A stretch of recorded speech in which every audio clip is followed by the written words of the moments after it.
Look, I always wish Jim the best. I hope he does well.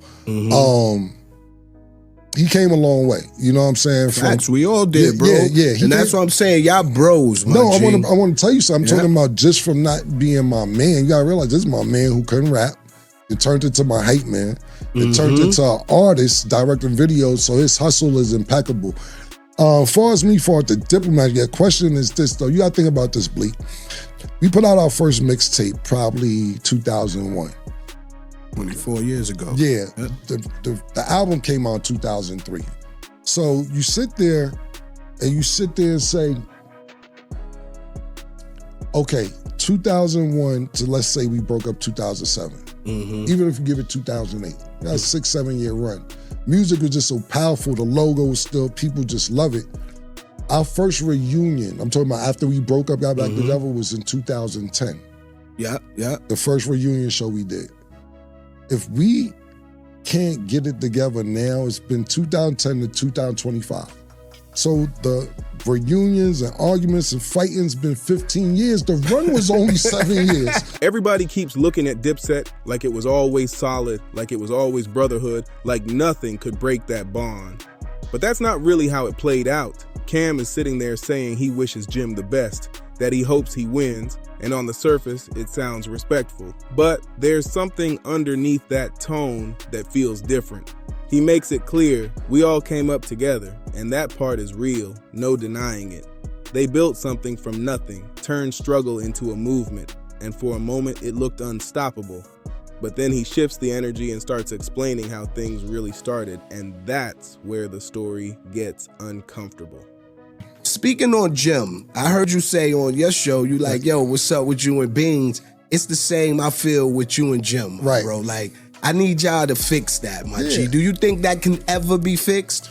Look, to me, when it goes to the Diplomat shit, right, it's like the Williams brothers from the other side of the projects.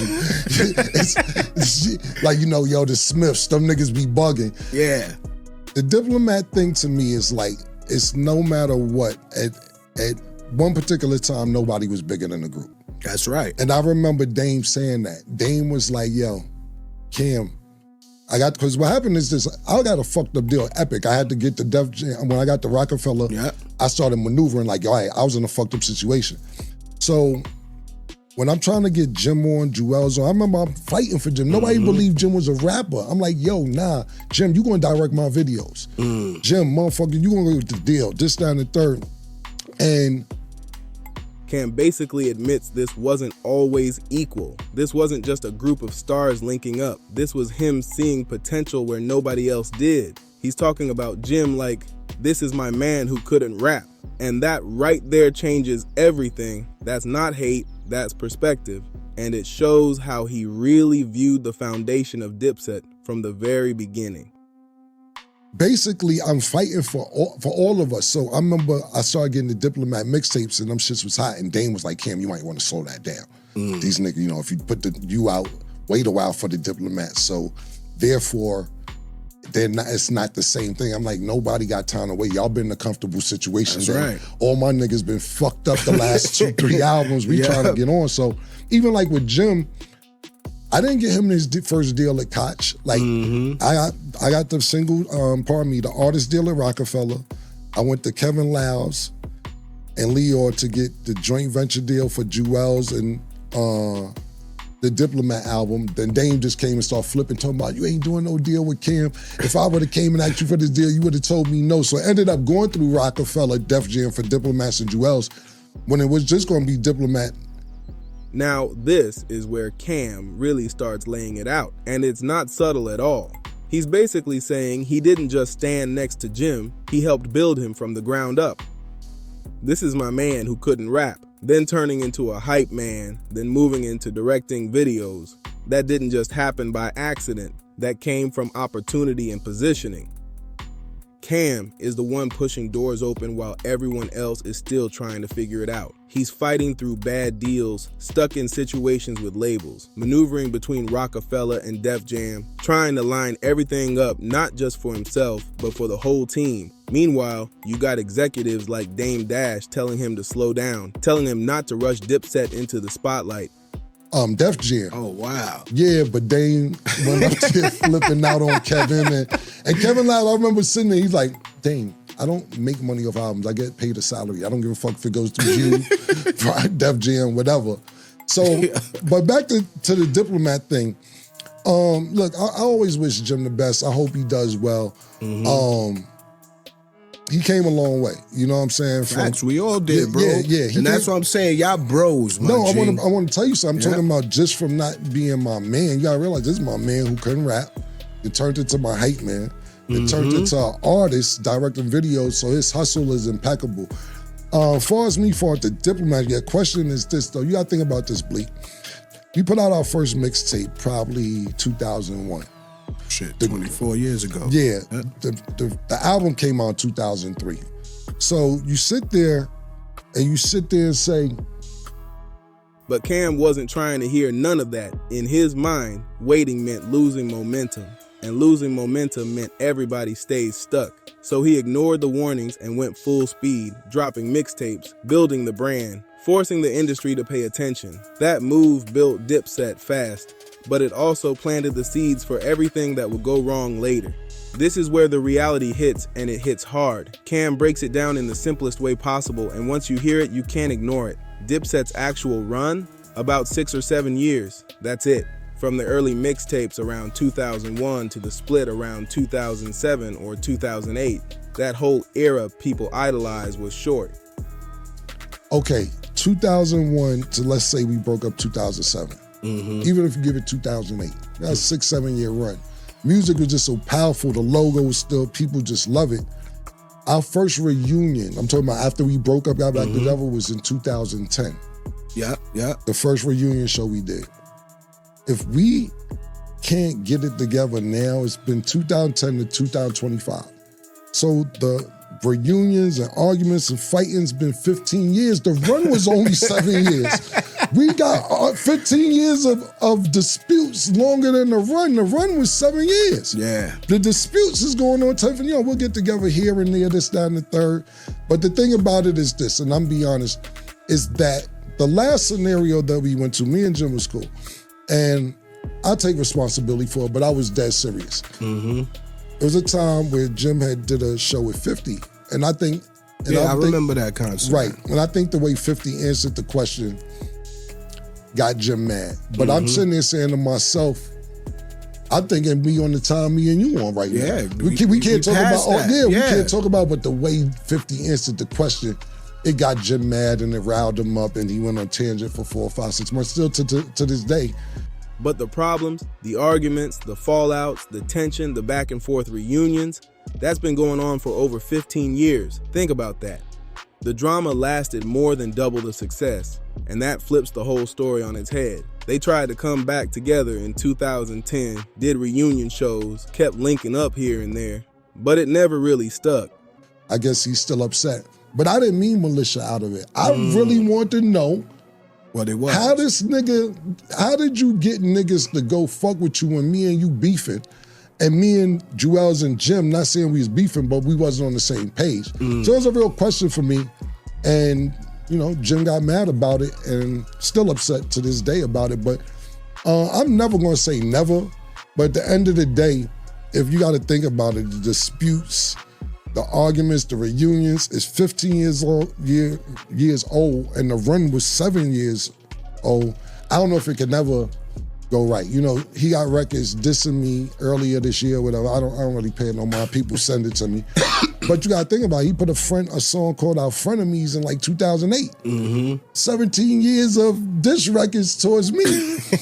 I don't give a fuck. You know what I'm saying? My brain ain't there. It's the same way with Beans. Beans got diss records dissing me and all that. And it's like, I don't know where niggas coming from. But at the end of the day, like when the lights cut off, the music cut off, everything cut off, I can never erase what was. Right, exactly. You know what I mean? But it's Exactly. time for niggas to definitely embrace what is. Like, Exactly. You know what I'm saying? Exactly. And that's what I be saying See, to niggas. Like, the best thing, and Every time it looked like things might finally get right, something else pulled it apart again. At that point, it's not just bad timing. It's a pattern that never really got fixed. This is where things stop being internal and start getting messy. While Dipset was already shaky, 50 Cent steps in and does what he always does, apply pressure without even looking like he's trying. Jim ends up doing a show with him, and on paper that might not seem crazy, but timing is everything. Cam is sitting there thinking, hold on, how are you over there linking up when we not even on the same page right now? That's not just a random move, that's something that raises real questions. it's totally different scenarios. But you talked about it. I didn't even see the interview. I seen the clip. yeah. When they asked you if niggas are ever gonna speak again. And you like, He crossed the line. Like with right, Dame, right. I feel like it's a Right. line that was crossed. Like Right. Beans ain't Yeah, go there. I Like understand that's what my you're saying. nigga. Like Right. we get on the phone, I'm gonna pick up the phone tonight. Like Right. you know what I'm saying? But I feel like between them, Right. I don't even have to ask Jay. It ain't even like Jay said it to me and was like, nah, niggas is done. Nigga. It Right. ain't never. I just know knowing him. But the reason I brought that up, it isn't even about, because like Biggs my big bro too. Shout out to Biggs. Yeah, shout out Biggs. Yeah, Definitely. yeah, so- Silent OG. Yeah, that's my big bro. So it's like this. For instance, right? And that's what I'm saying, right? I built a few different entities that's doing well. Right now, unless Jay feels like being nostalgic or whatever, you're gonna see those hats that you wear.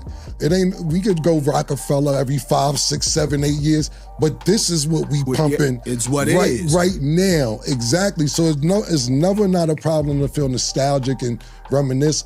But if you do too much of that reminiscing and just base everything you doing off of what the past was, you just gonna sound like a nigga with a bunch of stories and you old and bitter and so on and so forth. And then it gets worse because 50 answers a question in a way that clearly gets under Jim's skin, and suddenly emotions take over. According to Cam, Jim goes on a long run of frustration, talking, reacting, staying heated way longer than expected. And Cam's just watching it like this wasn't even supposed to go that far. That's the part that stands out. 50 didn't have to do much. He just exposed where things were already weak, and everything started unraveling from there. Now, this is the part where you can hear the switch in Cam completely. This ain't frustration anymore. This ain't anger. This is someone who checked out a long time ago. He's talking about years of diss records, constant shots, people sending him clips, and his response is basically, I don't even care anymore. That's a different type of distance.